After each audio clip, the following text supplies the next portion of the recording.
तो आज इस वीडियो में हम जानेंगे कि एक सही ट्रेड के अंदर एंट्री कैसे ली जाए, कैसे हम सही सपोर्ट और रेजिस्टेंस मार्क करें, कैसे स्टॉप लॉस और टारगेट सही तरीके से डिफाइन करें।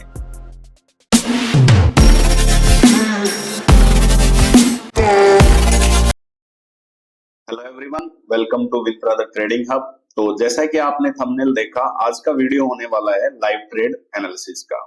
यानी कि मैं आपको बताऊंगा कि कैसे मैं जब मार्केट स्टार्ट होता है 9:15 बजे तो कैसे मैं चार्ट के ऊपर आता हूँ, निफ्टी या कोई भी स्टॉक्स का चार्ट हम देखते हैं और उस चार्ट के अंदर हम कैसे लेवल्स को हम ड्रॉ करते हैं, कैसे सपोर्ट रेजिस्टेंस या जोन्स को ड्रॉ करते हैं, कैसे हम अपने स्टॉप लॉस और टारगेट प्लेस करते हैं। वो सारी चीजें मैं आज आपको इस वीडियो के अंदर दिखाने वाला हूँ गाइस। तो चलिए स्क्रीन पे चलते हैं और हम देखते हैं कि कैसे उन सारी चीजों को हम प्लेस करते हैं। तो गाइस, जब भी आप चार्ट के अंदर आते हैं, एंट्री लेते हैं 9:15 बजे, तो सबसे पहले का काम है आपका 15 मिनट्स तो आपको कुछ भी नहीं करना है। 15 मिनट आपको क्या करना है, मार्केट को सेटल डाउन होने देना है, तब तक आपको अपने लेवल्स ड्रॉ करने हैं। तो उस समय आपको क्या करना है, आपको एक बड़े टाइम फ्रेम के अंदर जाना है और वो बड़े टाइम फ्रेम क्या हो सकता है वो मैं आपको बताता हूँ। देखिए, अगर आप इंट्राडे ट्रेड करते हैं, यानी कि आप चाहते हैं कि मैं आज ही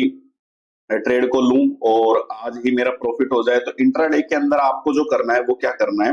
1 आवर के अंदर एनालिसिस करना है। और अगर आप स्विंग ट्रेड लेना चाहते हैं, अगर आप स्विंग ट्रेड करना चाहते हैं कि आप जो भी ट्रेड ले उसको आप रोक सकें 2-4 दिन के लिए, 1 वीक के लिए अगर आप चाहें तो उसको रोक सकते हैं, तो फिर आपको जो एनालिसिस करना है वो किसमें करना है, वो आपको 1 डे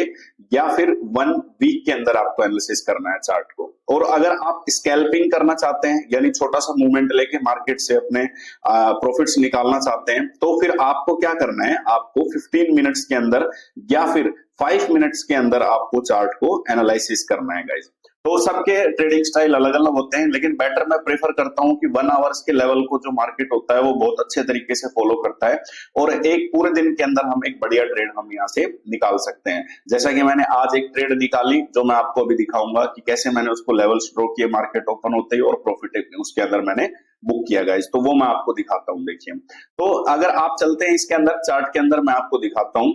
देखिए, सबसे पहले आपको क्या करना है, बड़े टाइम फ्रेम के अंदर जाना है। 1 आवर, जैसे कि हम इंट्राडे कर रहे हैं तो हम 1 आवर में जाएंगे और 1 आवर में हम करंट लेवल के पोजीशंस निकालेंगे हम कि कहाँ पे रेजिस्टेंस जोन है, कहाँ पे सपोर्ट जोन है, वो सब कुछ हम ड्रॉ करने की एक बार के लिए हम कोशिश करेंगे गाइस। तो जैसा कि आज आपने देखा, मार्केट गैप अप खुला था। गैप अप खुलने के बाद हमारे पास में जो ऑप्शंस थे रेजिस्टेंस के, एक ये लेवल था हमारे पास रेजिस्टेंस, एक ये लेवल रेजिस्टेंस था, जो कि आपको अच्छे से दिखाई दे रहे हैं यहाँ पे। तो मैंने क्या किया, मैंने मार्केट ओपन होते ही इन लेवल्स को मैंने अच्छे से ड्रॉ कर लिया। यहाँ पे देखिए, मैं आपको ड्रॉ भी करके दिखा देता हूँ कैसे आपको लेवल्स को, जोन्स को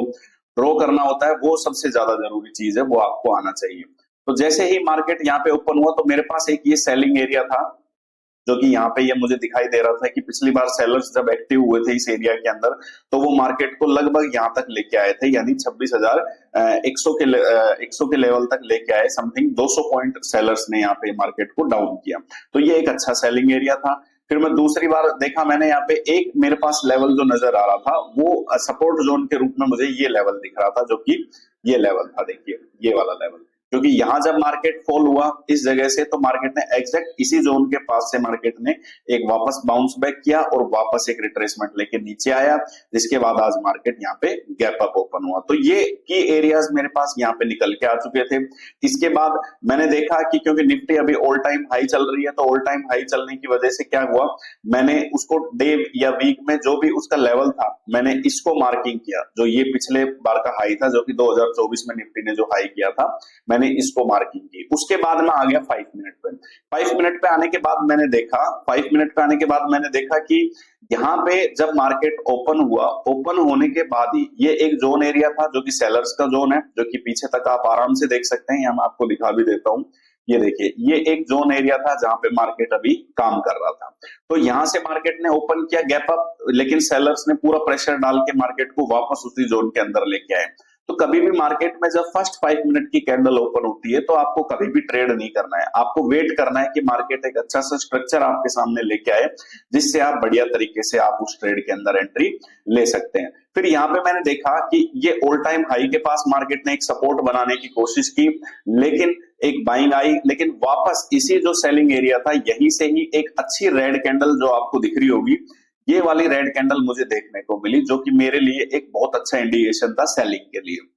मार्केट को जब भी आप ट्रेड करते हैं तो आप हमेशा सपोर्ट रेजिस्टेंस जो जोन होते हैं उनके ऊपर आप कैंडल्स को थोड़ा सा समझने की कोशिश करें। तो जब ये मैंने कैंडल यहाँ पे देखी तो मुझे एक अच्छा सेलिंग इंडिकेशन मुझे मिला, और क्योंकि मार्केट एक रेंज बाउंड है, ये देखिए यहाँ से मार्केट एक रेंज में ही चल रहा है पूरा, तो एक अच्छा टारगेट एरिया जो मेरे पास निकल सकता था वो ये जोन कहीं ना कहीं मेरे पास निकल सकता था। तो मैंने यहाँ पे अच्छे से रिस्क रिवॉर्ड को चेक किया, मैंने यहाँ पे टूल लगाया, जैसे ही कैंडल क्लोज होने वाली थी उससे थोड़ी देर पहले ही मैंने,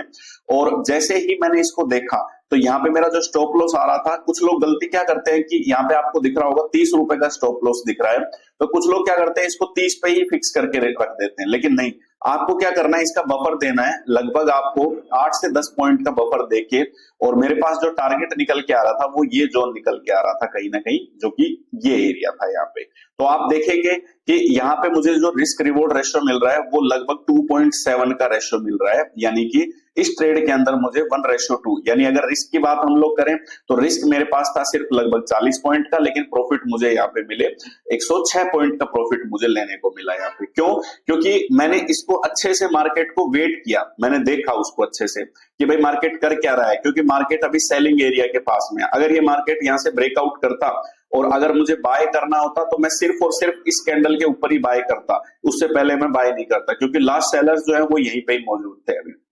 तो इस ट्रेड के अंदर मैंने एंट्री किया। अब क्योंकि हम ऑल टाइम हाई के पास में हैं तो बहुत सारे लोग गलती क्या करते हैं कि करंट एक्सपायरी का यहाँ पे लेने की सोचते हैं, लेकिन मैंने ऐसा नहीं किया। मैंने क्या किया, मैं गया मंथली एक्सपायरी के अंदर, जो कि मैं आपको चार्ट के अंदर भी दिखाता हूँ, ये देखिए मंथली एक्सपायरी के अंदर गया मैं, और मैंने यहाँ पे 26,200 का पुट बाय किया यहाँ पे,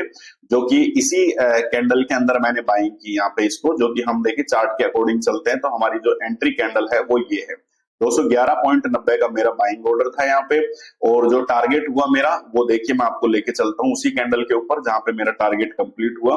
वो कैंडल थी ये वाली, इस कैंडल के अंदर मेरा टारगेट कंप्लीट हुआ गाइस यहाँ पे। तो अगर आप इसको देखेंगे तो रिस्क के लिए अगर देखा जाए तो रिस्क के लिए मेरे पास अगर ऑप्शंस की हम बात करें तो देखिए दूर की एक्सपायरी लेने का बेनिफिट क्या होता है, हो सकता है करंट एक्सपायरी में या आपका प्रीमियम डबल हो गया होगा, ट्रिपल भी हो गया होगा, उसको मैं बात नहीं करता हूं, लेकिन करंट की एक्सपायरी में मेरे पास एक प्लस पॉइंट क्या होता है कि मेरे पास स्टॉप लॉस जो है वो सिर्फ 210 से और 197, यानी कितने रुपए का, सिर्फ 13 रुपए का स्टॉप लॉस था मेरे पास ओनली, लेकिन प्रॉफिट जो मुझे मिला वो अगर आप देखेंगे तो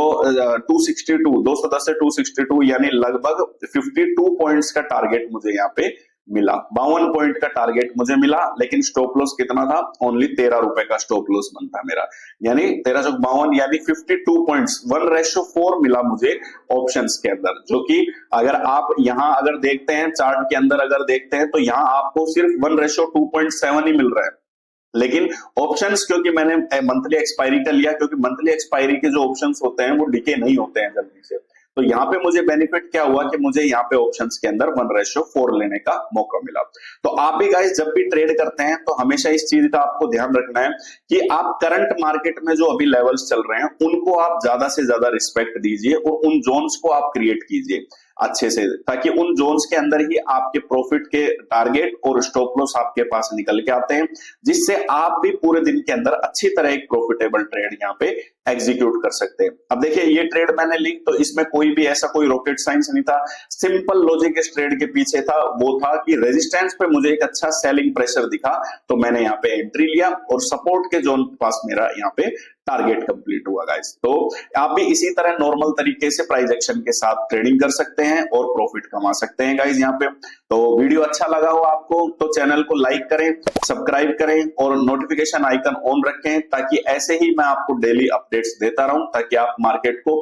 बिल्कुल आसान तरीके से समझ पाएं और प्रॉफिटेबल बन पाएंगे इस मार्केट के अंदर। तो थैंक यू सो मच, मिलते हैं अगले वीडियो के अंदर।